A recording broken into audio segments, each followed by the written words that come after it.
Listen, the best part of this entire experience for me was getting to talk to people. I mean, that is what I wanted to do from the start. And so, it is my greatest disappointment that I didn't get a chance to debate because I really wanted to get a message out to people. And I feel the situation here in this city is such that it's hard to believe that someone who proposes to represent the people and to serve the people doesn't feel an obligation to stand up and talk about what's happening in a very public setting. So, interesting, Yeah. It seems like you got a decent amount of coverage on Syracuse.com. Yes, yeah. I think by and large, the media was great.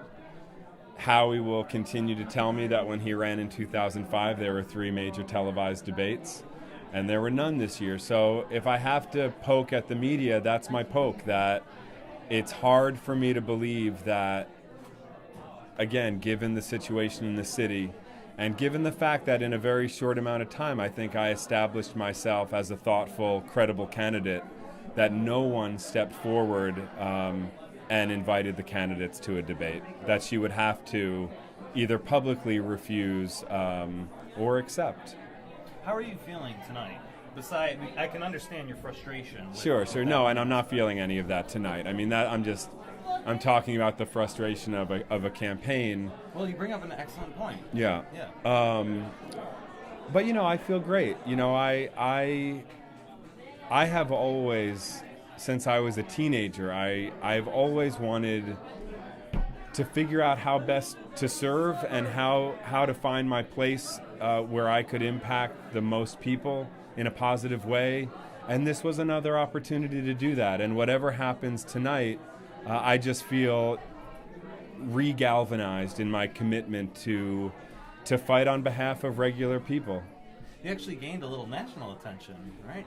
Yeah, well, so one thing that happened was this Huffington Post article, the interview that came out, and that was great. And then the Glenn Beck thing happened, but it wasn't related to the campaign. It was for my work at Imagining America. I was actually I was actually crossing my fingers that he would mention the campaign because I thought this is the best coverage I could get right now, but he didn't. So.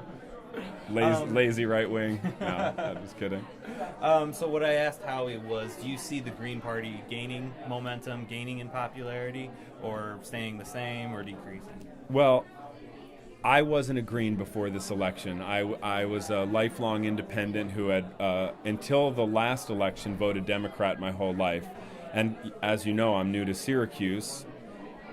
It seems to me, from everything I've heard and everything I felt, that there's a tremendous amount of energy. And I think the energy, and I think the vote totals tonight, at least I'm hoping, will show that the energy around the Greens is different than the number of registered voters. And I want to put that tired story to bed because, we have support in this community.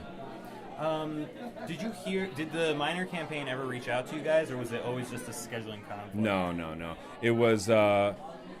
we were never reached out to. Her sound bites speak for themselves. She was governing. She couldn't attend a public discourse.